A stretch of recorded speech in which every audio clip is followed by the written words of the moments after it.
What is the best way to stick to a training program so you can get the best results possible? And what exercises or types of training should you choose if you want to get back in shape?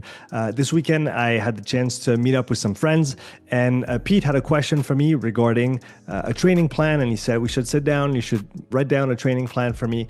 And I told him that he didn't really need me to build a training plan for him, because the elements that we think are important for training are actually not the ones that we should be focusing on. I'm going to try and give you some very simple advice that you can apply to your own training in this video so that you can see results, because this is really all that matters. It doesn't matter what you do. What matters is that you get the results that you're after. And so what I told my friend Pete is that the first thing that he should do is make a list of all the activities that he enjoys doing. I know that he likes to cycle. I know that he likes to go for hikes with his friends. He likes to go skiing sometimes. He doesn't necessarily love lifting weights, but there's quite a few things that he enjoys doing that are physical, that are outside. And so I said, just start by making a list of those activities, and that's going to be our starting point. And again, after this, I said, you need to realize that there is no perfect training session, and the perfect one is actually the one that you're going to do in perpetuity, that you're going to do for the rest of your life. So you need to figure out, based on the list of the things that you enjoy doing, what can you do regularly so that you can stick to your plan?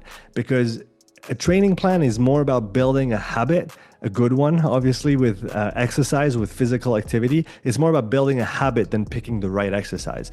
Because if you just stay consistent enough in your practice, even if it's not super structured, or even if the plan wasn't written by a professional, it really doesn't matter. If you stay consistent and you exercise 3-4 days a week, and you do something that you enjoy, you're more likely to stick with it. And this is what is actually going to bring you results over time. What we see often is people rush into an exercise routine. They start going to the gym every day or every other day when they've never done that in the past. And the first week they're motivated. The second week it gets hard. The third week they drop out. And then that's it. You did 2.5 weeks and you're not going to see any results with that. However, if you pick something that you can do consistently, and I'll give you a couple tips on that in a second, this will allow you to stay regular with your practice. And it's actually effort over time that is going to be more important than the intensity of effort over the first couple weeks of whatever you start doing. So how I would do it is two things that can be helpful. One is place your activities in your schedule. So pull up your schedule on the Sunday, or whenever your week ends, given your calendar framework, and look at the following days and try to place your training sessions in the day.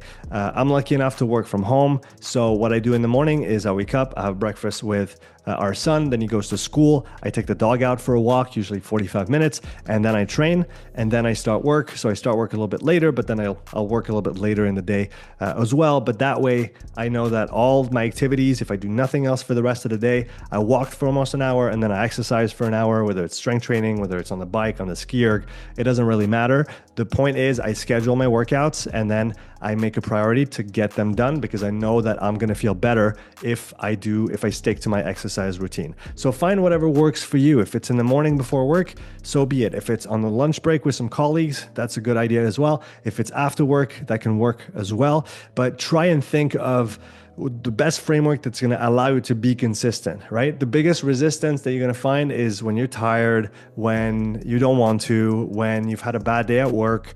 All those things can have a negative impact on the regularity of your practice. So whatever you can do to prevent that, or to think ahead of this and try to find solutions so that you can always stay regular. So place them in your schedule. That's one. A second really good one that I think we're not leveraging enough in 2025 is find a training buddy, find a training partner, find a friend, a neighbor, somebody who also wants to get better, to get fitter, and that you enjoy spending time with, and actually schedule activities together. When you don't want to go, your friend will help you. When your friend doesn't want to go, you'll pick them off the couch and you'll take them out and you guys will go and do something.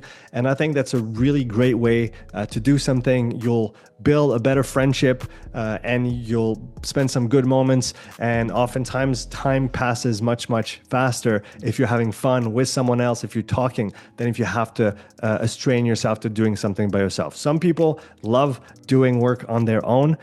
I don't mind working by myself in the gym here.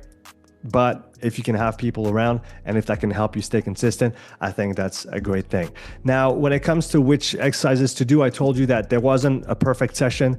There was really just the regularity of the sessions and of the training weeks that will bring you results. But if I had to pick, I would still try and have one cardio-esque type of exercise in the week and then one strength-ish type of exercise in the week. I'll give you some examples because I know some people don't want to, cycle for cardio or do weights for strength training, but I'm convinced that both of those sides are important, and that's actually well documented in the research now. Your aerobic fitness, your conditioning is going to be linked to your longevity, and then your strength is going to be linked to your function. So if you want to live a functional, healthy, long life, you want to build your strength and you want to build your endurance as well. So pick an endurance type activity, whether it's cycling, whether it's running, whether it's rowing, whether it's the ski erg. I mean, there's many other things that you can do that are cardio focused, and think about the fact that once a week, it should be a harder session, but otherwise the rest of your sessions can just be having fun, going and having a ride in the forest. Maybe if you have a mountain bike, go and do things that you can enjoy, and ideally, if you can, go do them outside. But you don't have to make every session hard. If you have one hard session on the cardio side per week, that's already a good thing. And then if you have a couple more sessions of endurance work, those can be easy, okay? Down the line, we can talk about how to progress all this. But first of all, if you have 3 sessions, let's talk about 3 cardio sessions. 1 would be a harder one, 2 would be easier ones. Start with this and then move forward slowly. Now on the strength-ish side, sure, you could go to the gym, you could lift some weights, you can work with machines, you can work with free weights, you can do whatever you want. Everything works. The only thing is that you have to do it. So if you're not into going to the gym, if you don't want to go to the gym, if you'd rather do things outside or do things that are a bit more lively in a different way, let's call it, than lifting weights at the gym, why not sign up for some rock climbing classes, or go to the bouldering gym near where you live and spend 20 minutes on the wall the first day because your forearms will blow out. But you go again a few days later, and this time you spend 25, 30 minutes, and then you just keep going back. You keep showing up and you try to learn a few moves, you watch a few YouTube videos, and you figure out how you can get better. And you'll see that over time you'll improve and your strength will improve as well.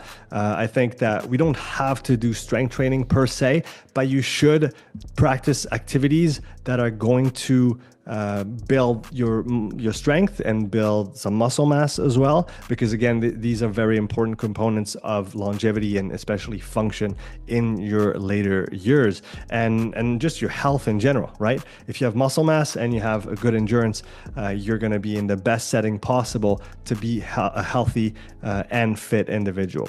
So these are the few things that I tried to communicate to my friend Pete when I gave him this advice over the weekend. It's really not about which exercise or what the perfect training plan is about whatever you can do consistently. So figure out a routine, try to pick some exercises that you like or some activities that you like, find a friend, schedule them in, and then just stick to it. If you have other advice or other tips that you could share regarding this, how to stay active, how to stay regular in your activities, please share them in the comments below so that everybody can benefit from that. I appreciate you watching this video. If you have any questions for me for future ones, please leave a comment below as well, and I'll see you in the next one. Take care.